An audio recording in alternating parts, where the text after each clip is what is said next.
Let's talk. Giles Brown. Hip Hop Saves Lives is a social entrepreneurship that reinstates the original purpose of hip hop, doing it through educating the youth on social issues. I am delighted to say that we are joined by one of the founders of Hip Hop Saves Lives, and that is Chad Harper. Chad, good morning to you, sir. Good morning. Thank you. Good to have you. Whereabouts are you this morning, by the way? Where do we find you on the planet? I'm actually in Marbella, Puerto Banús to be exact, but I'm teaching. I'm at a school, right? Called the American College of Spain. Right, I know it very well indeed, believe it or not. So for those who aren't familiar with the genesis, if you like, of hip hop, where it began, where it comes from, because a lot of people will think hip hop, they'll think of guys cruising around Compton, etc. They'll think of NWA. They think that hip hop is a force, if you like, that has a particular, and I use that word advisedly, view of the world, sort of male, misogynist, glamorizing gang culture. That's not what hip-hop's about. Educate us, please, Chad.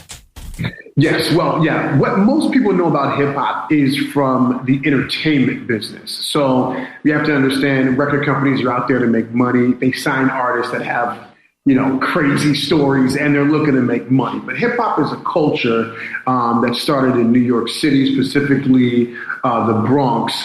And it was actually the opposite. It was a way to entertain the kids in the streets. It was a way to connect with the kids, and DJs would come out and spin records in the park, and it was just a fun party. And it really started from a gang peace treaty. So many gangs in the Bronx were fighting each other that one guy got killed who was really standing for peace. And in honor of his death, his mother went to the gang and said, listen, I don't want revenge. My son stood for peace. So they decided to make a peace treaty. And literally the parties in the park every Friday and Saturday night, they would invite all the gangs just to make sure that they wouldn't kill each other during the week. So it was a way to maintain a peace treaty. It was a party to simply maintain a peace treaty that happened every weekend. And through that, rhyming became a habit at these parties. Dancing over break beats became a habit at these parties. So the culture kind of evolved from there to rapping and breakdancing, graffiti and things like that. And it's interesting you say coming out of the Bronx and coming out of that particular area of New York. I'm thinking, because obviously those of us who study civil rights music know how important, for example, in Harlem, the Apollo is a center of the civil rights movement. It's all linked. You've got James Brown putting his stuff down there in 68, Say It Loud, I'm Black and Proud. You've got Nina Simone doing her, her thing as well. But it's not just the African-American experience, because one of the great things about the hip-hop movement it comes out of it, at the same time in New York, because as I always say to my listeners, nothing exists in a vacuum. But at the same time, you've got Studio 68 coming out of there. You've got, which is predominantly, if you like, a white situation, but you've got the Latina culture as there. You've got the Puerto Rican culture coming out of the streets as well. And it's an inclusive, and I mean that in the best kind of way, an inclusive situation. Yes, absolutely. And for a lot of people might not understand that in the Bronx, you have an Italian section, you have an Irish section, you got a Jamaican section, you got a Puerto Rican. So all these different neighborhoods had their own gangs. And when the peace treaty was made, yes, that was in a predominantly Puerto Rican and Black area, but gangs from all over came to party at those parties. And eventually it was not just the gangs that were coming to party, it was everybody, because it became the most popular thing to do. So yeah, from the conception of hip hop, there were a lot of Latinos, and there were Italians and Irish kids that were coming to these parties. And it's a music of, it's a music from the streets, but it deals, again, as all great music does, with the issues that are affecting the people. So it deals with social injustice. I'm thinking about stuff like The Message, which is perhaps one of the biggest. You got Grandmaster Flash and you got Melly Mel, who you have worked with on this project, and at which point I dropped my coffee going, my goodness, goodness. But because things like that, and people go, oh, well, hip hop, like I said before, at the beginning of this interview, it's all about glamorizing, bitches and hoes and the whole situation, and I'm going to shoot and whatever. Because hip hop has got distracted with this whole East Coast, West Coast thing that gets glamorized by the music industry, blah, blah, blah, blah, blah. But things like The Message are speaking to young people about get an education, don't go the easy way, don't become a drug dealer, and because this is what's going to happen to you. Absolutely. Conscious hip hop was a huge part of the 80s where a lot of the rappers were reading all types of different books and putting that knowledge into their rhymes. And a very successful movement came out of that. And one of the biggest groups that most people can identify as Public Enemy. They were probably the most famous conscious hip hop group. And again, corporate America that wanted to make money and also control the narrative of what hip hop was saying decided, okay, we're not going to sign these intelligent, positive, rappers anymore, because they started speaking out about police brutality. They started speaking about the injustices that were going on in the Black community. And they didn't, as corporate America, we don't want to create a platform for something that speaks against what we're doing. So it was like, as they called it back then, the CNN of the ghetto, So they stopped signing these type of artists that had something positive to say. You had to be a drug dealer or a stick-up kid or, promoting gang violence to now get a record deal. And that's why people view hip-hop in this negative way. Yeah, and the thing is interesting, and I didn't think I was going to use this, but listeners, go and try and check out Terminator X and don't believe the hype from Public Enemy, because they drop, what they do is, and as well as that, you have Gangstar as well, and the much lamented Guru who's no longer with us. You talk about conscious hip-hop, but they're giving a platform to saying, listen, this is our consciousness. Go and read these guys. Here's a clip of this guy. And they're dropping it in the lyrics so that young kids who maybe wouldn't get the education go, okay, well, who's this writer? Who is this Marvis Garvey? That's a springboard, and it's using it as an educational tool. And again, the street parties, the sound systems they're not confrontational. They are, like I said before, Spike Lee, when he does the films like Do the Right Thing, for example, again, Public Enemy do the first track off that. Rosie Perez, the Puerto Rican does the dance routine, and they're saying it's the Italians, it's the Irish, it's the Puerto Ricans, it's the African Americans, and it's using that as an education. Absolutely. And I can tell you this, and I've said it a million times, I learned more about Black American history through hip hop than all of my years of school combined. Literally listening to Public Enemy, listening to KRS-One, listening to Poor Righteous Teachers, Queen Latifah, the Jungle Brothers. The list goes on and on of the artists from the 80s that actually put intelligent, inspiring, inspirational messages in their music. And corporate America was like, we're no longer going to create the platform for you to go against what we're trying to do. That perhaps is one of the sad things, because all you get now, I'm not saying it was better in the 80s, but it seems to, now the rap seems to go, or certain sections of the rap, or the commercial rap now seems to go down that same sort of same thing. But one of the strengths of this music and hip hop is the fact that it speaks to the underprivileged, the overlooked, and that's why you have Latino rap. That's why you have French rap, French. That's why. Listen, I've heard Serbian rap, which is the work of the devil. But it just goes that wherever you will go now, you will. Honestly, there are some languages that don't translate well. Trust me. But German is one of them too. Yeah. German rap's just frightening. That's all. Yeah. So midterm party line. So we're going off a tangent here. So tell me about Hip Hopster's Life, because what you're doing is, and also I see that you've been in Sierra Leone, which is I've got some very good friends out of there, out of Freetown. So tell me a little about this particular project, Chad. This particular project, I've been traveling the world for a long time doing projects in different countries. When I hit Sierra Leone, one of the first few things that happened to me on the first couple of days is people with disabilities were beckoning for change.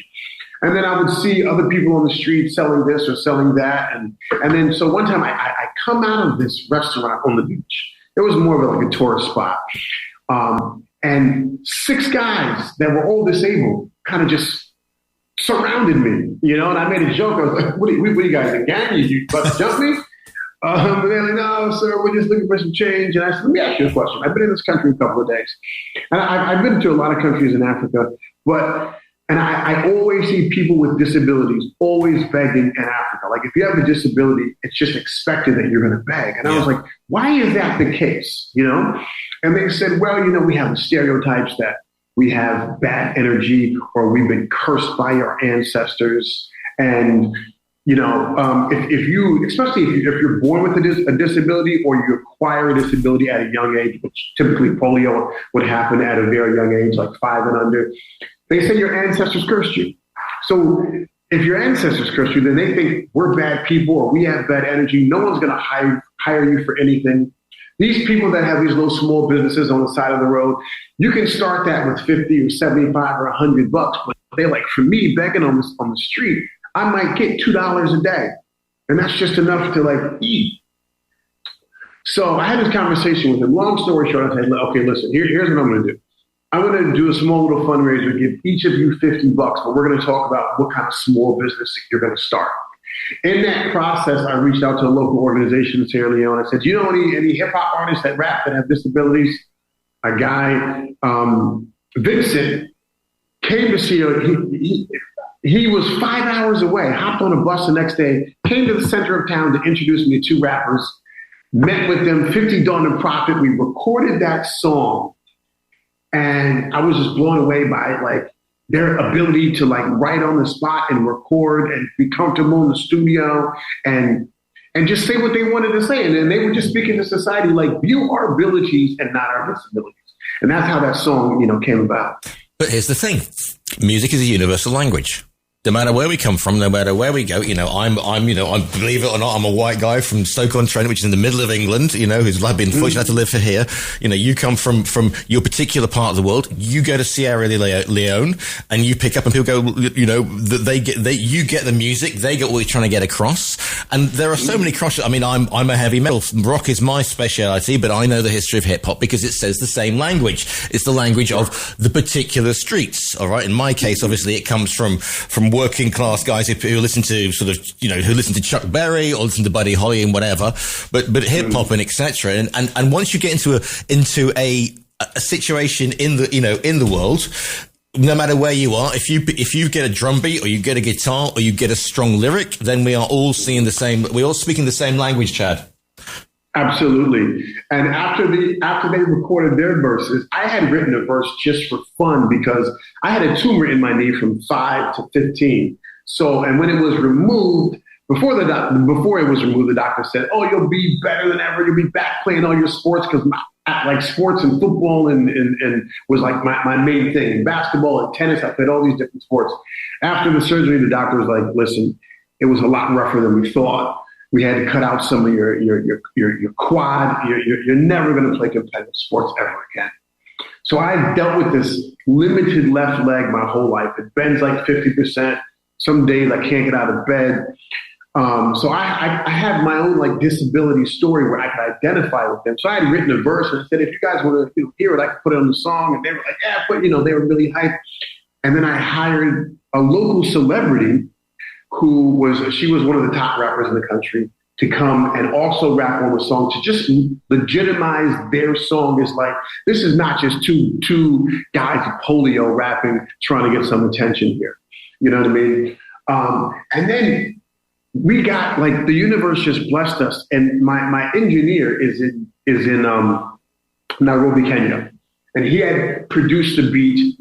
And over the years, we've been doing projects in so many different countries. A Grammy-nominated singer from Kenya contacts him and says, "I've been watching your work. You guys are onto something with this humanitarian hip hop and like all over the globe. I want to work with you guys."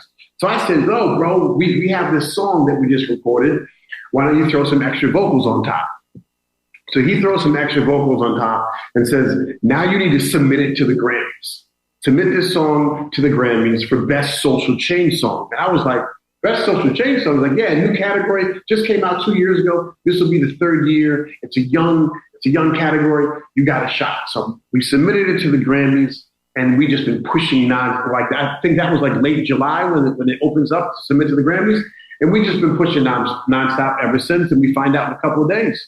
So, I mean, congratulations on that. Because, I did a bit of research on this one for a change. And, I'm seeing you, and you're sitting there in Cannes at the film festival, and you're looking very laid back, being interviewed by a beautiful woman, overlooking the croissant, excuse me, or even looking over a croissant even. And, and then you're there getting Grammy nominated. I mean, this is the great thing about music. And then you're in Sierra Leone, beautiful country, place should be be a tourist. I mean, the beaches in Freetown. Beaches. Yeah, exactly. Yeah, and the food.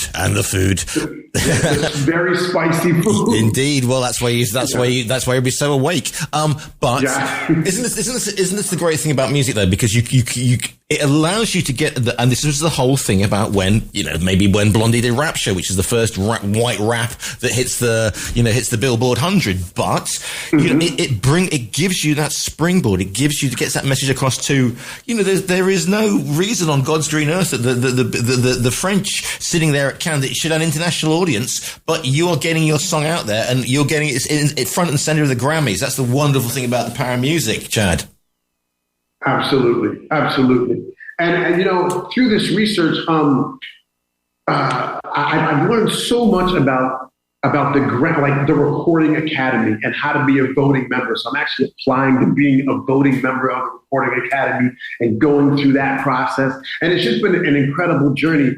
And right when I submitted the song, the Olympics that were in Paris, and then the Paralympics followed. I said, hey, let me go to the Paralympics. Let me get more engulfed in this community or the disabled community. And just being there, I was so inspired by these athletes and their performances and their training, and like wheelchair basketball, wheelchair tennis, which are my favorite sports, seated volleyball. I'm like, I never even heard of these sports.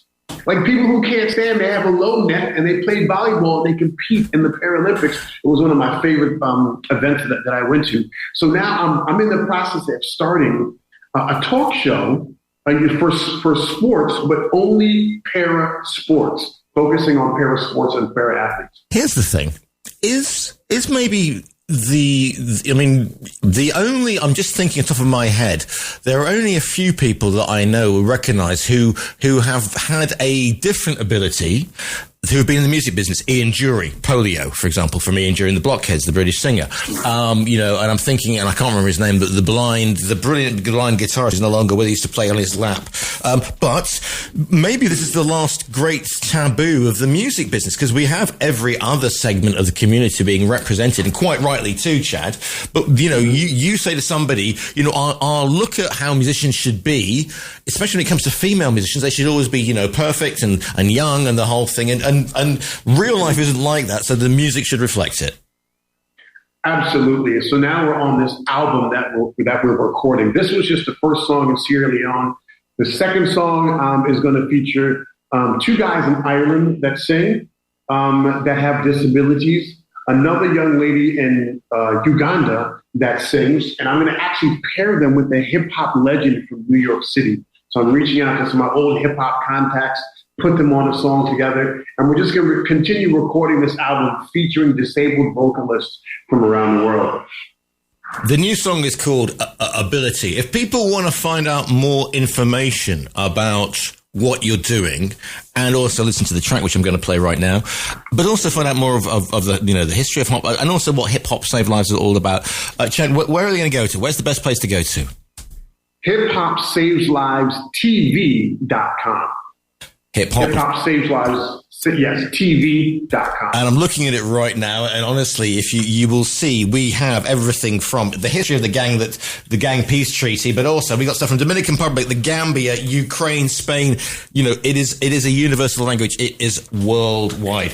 Listeners, go and check out Hip Hop Saves Lives TV, presenting humanity through hip hop. That's hiphopsaveslives.tv.com. I'm going to play Ability, but Chad, thank you so much for your time today. My pleasure. Thank you, sir.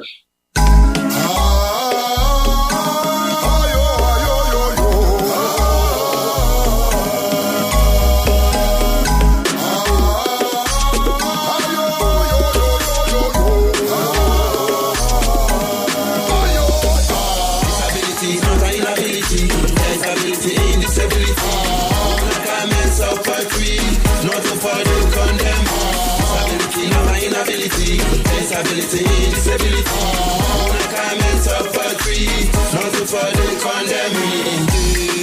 Tire for the big man, this is a freestyle struggle day.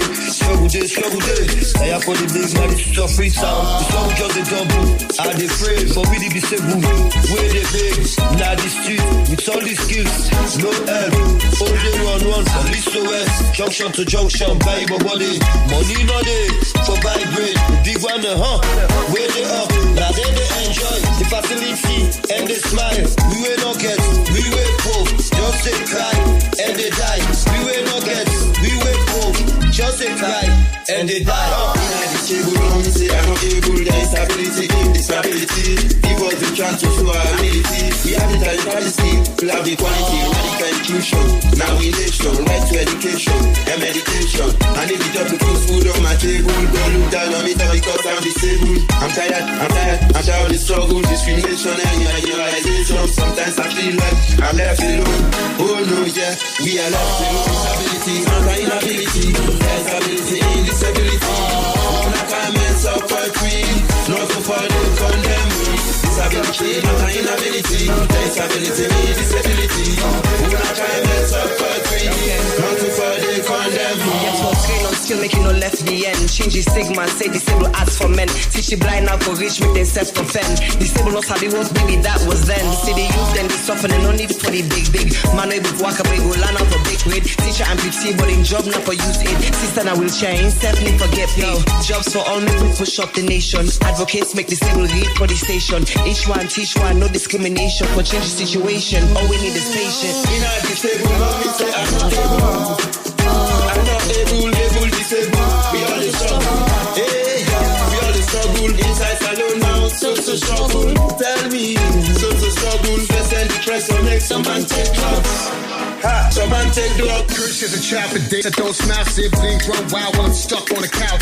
Ouch is the only word coming out my mouth as I try to figure out why God let me out. Got a dream of the athletic route. My disability, mine for the doubt. Feel about, I was going move a crowd. So the hip hop, I was came with the vow. Yeah, I survived, tumor in my knee. Fast forward, Motherland T3. No new friends, only made family. All these been through, every Grammy. Some days, yeah, still wonder why. Some days, in the trap still cry. Take my pain free time to Dubai. Sound with peeps that understand. Disability, not inability. Yes, ability, disability. Who not comments of poetry, not to follow condemn. Disability, not inability. Yes, ability, disability. Who not comments of poetry, not to follow condemn.